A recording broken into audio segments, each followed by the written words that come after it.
신천지에서 전국 대학부장을 지내고 최근 탈퇴한 박수진 씨의 이야기가 굿TV 다큐멘터리로 제작됩니다.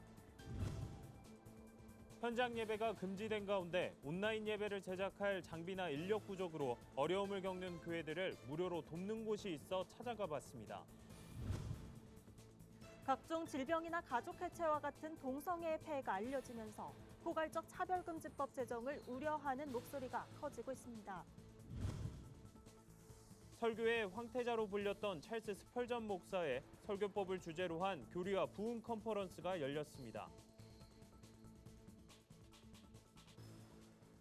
여러분 안녕하십니까? 굿TV 뉴스입니다.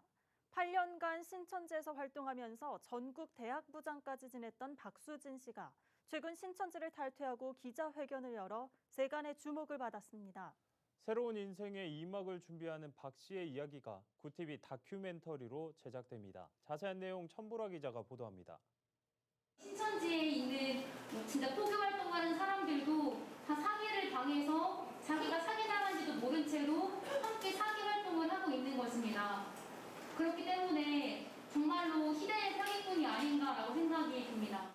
신천지 탈퇴 기자회견 후 2주가 지났지만 박수진 씨를 향한 세간의 관심은 여전합니다. 박 씨를 찾는 휴대폰 벨소리가 쉴 새 없이 울립니다. 하지만 박 씨가 기다리는 연락은 따로 있습니다. 아직 신천지에 남아있는 청년들입니다. 핸드폰 번호도 바꾸지 않았습니다. 혹시라도 신천지 안에 있는 청년들이 연락할 수 있을 거란 희망 때문입니다. 신천지 안에 있는 친구들이 정말 많이 생각이 났었어요. 신천지 안에 있는 친구들 중에서 나가고 싶어하는 친구들을 못 나가게 막기도 했었고, 상담을 통해서 마음이 흔들리는 친구들한테 신천지에 있어야 한다, 이렇게 마음을 돌리게도 만들었다 보니까 그것들이 정말 많이 후회가 되고. 지난 4월 신천지를 탈퇴한 박 씨는 시간이 얼마나 걸릴지 모르지만 신천지에 남아있는 친구들을 포기하지 않겠다고 이야기합니다.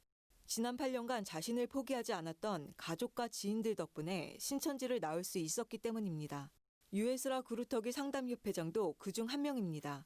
박 씨의 든든한 버팀목 역할을 해주고 있는 유 회장은 신천지 청년들이 신앙으로 회복할 수 있도록 돕겠다는 박 씨의 간절한 바람에 기꺼이 함께하기로 약속했습니다. 네, 수진 자매가 첫 번째로 저희들에게 부탁한 거는 신천지에 있는 청년들, 대학생들이 정통교회로 돌아오는데 사용됐으면 좋겠습니다. 간절히 원했고, 또 저희들은 당연히 또 함께 해야 되기 때문에 지금까지 함께 했고. 박 씨는 구루터기 상담협회 간사로 활동하면서 이단에 미혹된 사람들을 안내하는 길이 되고 싶다는 포부를 밝혔습니다.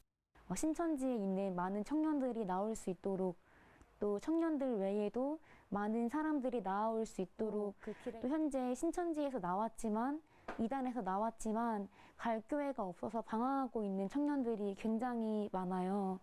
그런 청년들이 한국교회로 돌아올 수 있도록 그 길의 역할을 앞으로 하고 싶습니다. 박수진 씨의 인생 2막을 향한 용기 있는 도전은 굿TV 미니 다큐멘터리로 제작돼 곧 방송될 예정입니다. 굿TV 뉴스 천보라입니다. 코로나19가 장기화하면서 온라인 예배는 더 이상 선택이 아닌 필수가 됐습니다. 하지만 영상을 제작할 장비나 인력이 마땅하지 않은 교회들의 고민은 깊기만 한데요. 최근 들어 중소형 교회의 온라인 예배를 무료로 돕는 곳이 하나둘 생겨나고 있다고 합니다. 하나은 기자가 취재했습니다. 코로나19 재확산에 따라 정부가 현장 예배를 금지하는 고강도 대책을 내놓은 지 3주가 지났습니다. 대부분의 교회는 코로나 사태가 발생한 이후 온라인 예배 시스템을 구축해왔지만 미자립 교회나 개척교회의 경우는 얘기가 다릅니다. 예배 영상을 찍을 장비나 인력이 턱없이 부족할 뿐만 아니라 편집과 송출 방법도 익숙하지 않기 때문입니다. 이런 소식이 전해지자 청년문화예술기획사 엔터즈 컴퍼니는 온라인 예배에 어려움을 겪는 교회에 직접 찾아가 돕기 시작했습니다. 장비나 인력이 부족한 교회를 위해 예배 촬영부터 편집, 송출까지 돕는 겁니다. 고양시만 해도 교회가 1200교회가 있는데 예배를 사실상 비대면으로 할 수 있는 그 방법 자체도 모르시고 장비도 없고 유튜브에 올리는 방법도 모르셔서. 엔터즈 컴퍼니는 회사 페이스북과 고양시 기독교총연합회의 일정을 공개하며 도움이 필요한 교회의 신청을 받고 있습니다. 온라인 예배에 어려움을 겪던 교회들은 다시 예배할 수 있게 됐다며 감사의 말을 전했습니다. 고맙죠. 감사하고 또 이렇게 이런 인력이 있기 때문에 그나마 영상으로 차선책이라도 영상으로 해가지고 교인들이 예배를 드릴 수 있다는 게 감사할 따름이죠. 교회 성장 연구소는 전국 교회를 대상으로 온라인 예배 제작 방법을 소개하고 필요한 장비를 무료로 지원하고 있습니다. 지역 교회를 방문해 온라인 영상 제작 세미나를 열고 핀마이크, 삼각대 등 영상 제작 키트 4종을 무료로 제공하는 겁니다. 3월 달부터 시작해서요. 1차 250개, 또 2차 350개, 지금까지 9월 7일자 현재까지 910개 교회를 무료로 저희가 온라인 예배 설치를 해드리고 있습니다. 온라인 예배에 어떤 장비가 필요한지조차 몰랐던 교회들은 세미나를 통해 실시간 온라인 예배를 직접 송출할 수 있게 됐습니다. 교회성장연구소는 2021년까지 5천여 교회를 돕는 게 목표라며 코로나로 인해 예배가 멈추지 않도록 누구나 쉽게 영상 제작을 할 수 있는 기술과 장비를 많은 교회에 보급하겠다는 포부를 밝혔습니다. 구티비 뉴스 하나은입니다. 포괄적 차별금지법이 동성애를 조장할 수 있다는 사실이 전해지면서 동성애의 폐해를 알리는 움직임이 커지고 있습니다. 이를 통해 동성애의 실태와 차별금지법의 독소 조항을 알게 된 국민들의 입장도 이전과 달라지는 분위기입니다. 박은결 기자가 보도합니다. 최근 한 일간지에 실린 전면 광고입니다. 동성애의 실태와 폐해가 적나라하게 적혀 있습니다. 동성애자라고 주장하는 한 남성이 양심 고백을 한 겁니다. 이 남성은 광고에서 남성 동성애자들은 외모에 대한 식성에 따라 성관계 상대를 선택한다며 무분별한 성관계에 따른 위험성을 지적했습니다. 그러면서 차별금지법이 통과되면 더 이상 동성애의 문제점을 비판할 수 없고 치료할 길도 막히는 등 동성애로 인한 부작용이 극대화될 것이라고 우려했습니다. 이처럼 동성애의 폐해를 알리는 목소리가 나오기 시작한 이유는 차별금지법이 제정되는 데 따른 문제점이 드러났기 때문입니다. 성적 지향, 사상, 종교 이 세 가지에 대해서는 건전한 반대를 할 수 있어야 되는데 법으로 반대 의견자를 처벌해서는 안 되는 거죠. 국민들이 찬성 의견 반대 의견을 자유롭게 들을 알 권리가 보장이 돼야 되는 거고. 차별금지법 논란 이후 동성애 실태가 대외적으로 알려지면서 사회의 인식도 달라진 것으로 나타났습니다. 최근 국가인권위원회가 발표한 설문조사 결과를 보면 응답자의 88%가 차별금지법에 찬성했지만 전문가들은 법안의 실체를 알게 된 상당수의 국민은 이에 반대하고 있다고 주장했습니다. 내용 공부를 안 하면 지지합니다, 대부분. 아주 구체적으로 모르면 또 절대 과반이 반대해요. 제목만 보면 동의하게 될 수 있는 법인데 실체를 정확하게 알면 동의할 수 없는 법이다. 실제로 최근 한국교회총연합이 실시한 여론조사에 따르면 차별금지법 안에 들어있는 동성애를 조장하는 내용을 인지한 이후에는 제정을 반대하는 의견이 높게 나타났습니다. 차별금지법에서 소수자를 보호하기 위한 다수의 역차별에 대한 의견을 묻는 질문에 69%가 반대하는 것으로 나타났으며 남성과 여성 외에 제3의 성, 젠더를 수용할 수 있느냐는 질문에도 절반이 넘게 수용하기 어렵다고 답했습니다. 구티비 뉴스 박은결입니다. 성경에만 충실한 설교로 19세기 당시 뜨거운 부흥을 일으켰던 찰스 스팔전 목사의 설교법을 오늘날 목회에 적용할 수 있도록 돕는 자리가 마련됐습니다. 교리와 부흥 컨퍼런스의 발제자로 나선 예수비전교회 도지원 목사는 스펄전 목사는 설교자가 성량과 높낮이, 속도의 변화를 줘야 설교를 효과적으로 전달할 수 있다고 말했다며 동시에 그는 기도와 성령의 능력을 의지해 설교를 작성할 것을 강조했다고 설명했습니다. 그러면서 스펄전 목사는 정식으로 신학교육을 받진 않았지만 오직 성경 말씀에 충실한 설교로 뜨거운 부흥을 일으켰다며 오늘날 한국교회 역시 성경적인 설교로 돌아가야 한다고 강조했습니다. 예수비전교회가 목회자와 신학생을 대상으로 매년 개최하는 교리와 부흥 컨퍼런스는 올해 코로나19로 기존 1박 2일 일정을 하루로 축소하고 온라인으로만 진행됐습니다. 오늘의 이슈 포커스입니다. 올해 자영업자 감소폭이 지난해의 약 5배에 달하는 것으로 나타났습니다. 중소기업 연구원과 통계청에 따르면 올해 7월 자영업자는 554만 8천 명으로 지난해 같은 달보다 12만 7천 명이 줄었다고 밝혔습니다. 전년 동월에는 2만 6천여 명이 줄어드는 데 그쳤지만 1년 만에 감소폭이 5배가량 커진 겁니다. 중소기업 연구원 관계자는 코로나19 사태로 매출이 급감했지만 임대료 부담은 줄지 않아 자영업자들이 벼랑 끝으로 몰리는 상황이라며 이들을 위한 신속한 지원이 필요하다고 강조했습니다. 질병관리본부가 코로나19와 인플루엔자 동시 유행에 대비하기 위해 인플루엔자 국가 예방접종을 시행한다고 밝혔습니다. 이로 인해 인플루엔자 백신을 2회 접종해야 하는 생후 6개월부터 만 9세 미만의 아동은 8일부터 무료로 접종받을 수 있습니다. 특히 이번 접종은 사회적 거리두기를 감안해 순차적으로 진행되고 있어 무료 접종 대상인 소아, 청소년과 임산부는 오는 22일부터, 만 62세 이상은 10월 중순부터 무료 접종이 가능합니다. 질병관리본부가 오는 12일부터 질병관리청으로 승격해 감염병 대응 총괄기관으로서 위상이 강화됩니다. 행정안전부는 8일 국무회의를 통해 이 같은 내용의 제정안이 의결됐다고 밝혔습니다.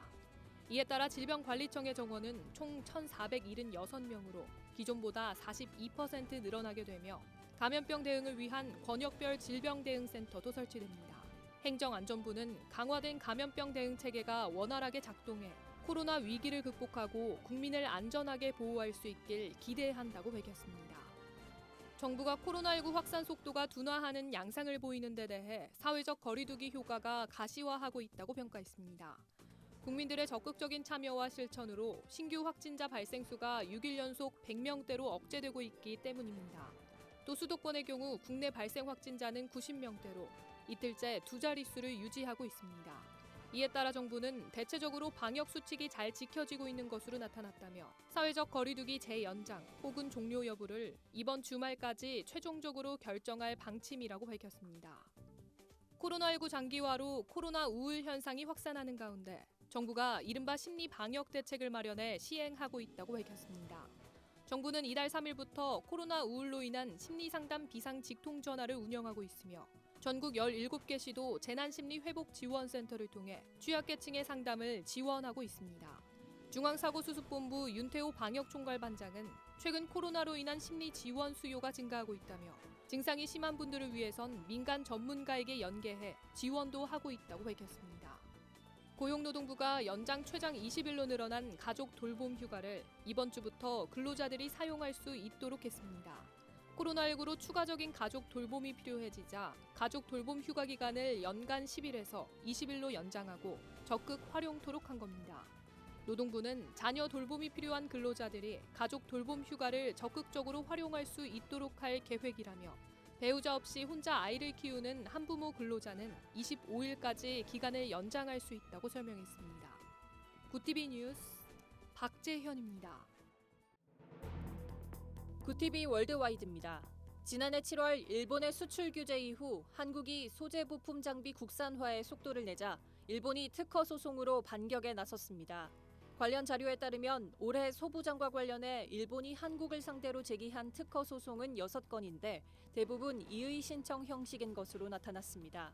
이의 신청은 특허 무효나 침해 소송에 앞서 특허 자격이 없으니 등록을 취소해달라며 내는 소송입니다. 전문가들은 지난해부터 일본의 특허 소송이 늘고 있다며 기술 국산화가 이뤄지면 2차 전지 등에서 분쟁이 발생할 가능성이 크다고 말했습니다. 도널드 트럼프 미국 대통령이 현지 시간으로 7일 노동절 연설에서 중국에 대한 의존을 완전히 끊을 것이라고 선언했습니다. 고율 관세 부과와 함께 경제적으로 중국과 남이 될 수 있다는 디커플링을 거론하며 중국에 또다시 압박 메시지를 보낸 겁니다. Whether it's decoupling or putting in massive tariffs like I've been doing already, we're going to end our reliance on China. 트럼프 대통령은 중국만큼 미국을 뜯어먹는 나라가 없다며 미국에서 본 이익으로 군사력을 키우고 있다고 강조했습니다. 이어 트럼프 대통령은 중국을 키운 건 민주당 바이든 후보라며 싸잡아 비난하기도 했습니다.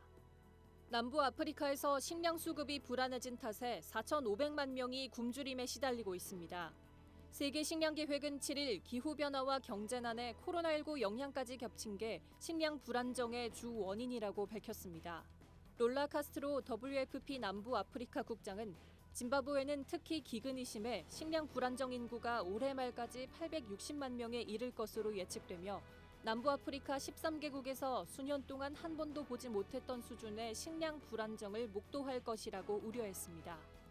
독일 베를린 국회의사당 앞에 빈 의자 13,000개가 놓였습니다. 독일 난민 지원 단체들이 그리스 최대 난민 수용 캠프 모리아에 체류 중인 난민 13,000명을 대변해 설치한 겁니다. 모리아 난민 캠프는 원래 2,800명을 수용할 수 있도록 설계됐지만 현재 5배에 가까운 인원이 수용돼 있습니다. 난민 지원 단체들은 캠프에서 난민들은 기본적인 위생 조처나 최소한의 사회적 거리 두기도 불가능하다며 독일의 각 주가 난민들을 책임지겠다는 약속을 지켜야 한다고 지적했습니다. 중국이 코로나19 발원지로 알려진 우한 지역 봉쇄 7개월 반 만에 사실상 코로나19 방제 종식을 선언했습니다. 8일 소식통에 따르면 중국 지도부는 이달 중 전면 정상화 복귀를 검토하고 있는 것으로 알려졌습니다. 중국에선 지난 8월 16일부터 코로나19 본토 신규 확진자가 한 달 가까이 나오지 않고 있고 해외 영유인만 10여 명 수준으로 나오고 있습니다. 중국 관영 매체들은 시진핑 주석의 지도력을 부각하며 14억 중국 인민이 코로나19와의 전쟁을 승리로 이끌었다고 자평했습니다. 구티비 뉴스 김민주입니다. 글로벌 선교 방송단과 함께하는 교계 소식을 조유현 기자가 보도합니다. 크고 작은 교회를 지원하며 복음 전파에 앞장서온 웰시안 투자자문 컨설팅 심영철 대표가 구티비 미디어 선교 사역에 힘을 보태기로 했습니다. 구티비가 제작한 다번역 성경 찬송 앱 서비스를 강화하는 데 후원하기로 약정한 겁니다. 심 대표는 다번역 성경 찬송 앱이 세계 곳곳에 복음을 전하는 도구로 쓰이길 바란다고 말했습니다. 여의도 순복음교회 교회학교 영유아 교구에서 온라인 성경학교인 파워 바이블 스쿨을 열었습니다. 파워 바이블 스쿨에서는 어린이 사역자 MC 휘타가 성경 말씀을 랩으로 만들어 함께 찬양하고 인형극을 하는 등 아이들의 적극적인 참여를 이끌어냈습니다. 심중식 교사는 집에서 아이들이 즐겁게 참여하는 모습을 보면서 보람을 얻었다고 전했습니다. 바른미디어와 예하운 선교회, 나음과 이음이 사랑제일교회발 코로나19 확산에 대한 교회의 책임을 다하기 위해 사랑제일교회 주변 피해 소상공인을 위한 기부 프로젝트를 진행합니다. 10월 30일까지 진행되는 기부 프로젝트는 바른미디어 페이스북에 게재된 계좌로 후원해 참여할 수 있습니다. 국제구호개발 NGO 월드비전이 배달의 민족과 함께 코로나19로 더욱 어려운 국내 아동과 청소년을 돕기 위해 코로나19 극복 사랑의 도시락 후원 캠페인을 진행합니다. 후원자가 배달의 민족 애플리케이션을 통해 후원에 참여하면 배달의 민족은 만원 식사 쿠폰을 함께 준비해 결식 우려가 있는 만 18세 미만 아동과 청소년에게 전달합니다. 구티비 뉴스 조유현입니다. 8년간 몸담았던 신천지를 탈퇴한 박수진 씨는 신천지에 남아있는 친구들을 절대로 포기하지 않겠다고 했습니다. 한 생명을 살리는 일은 교회의 사명입니다. 고통받는 사람들과 함께 울어주는 교회, 이 시대가 바라는 교회의 모습이 아닐까 싶습니다. 이상으로 뉴스를 마칩니다. 오늘도 함께해 주신 여러분 고맙습니다.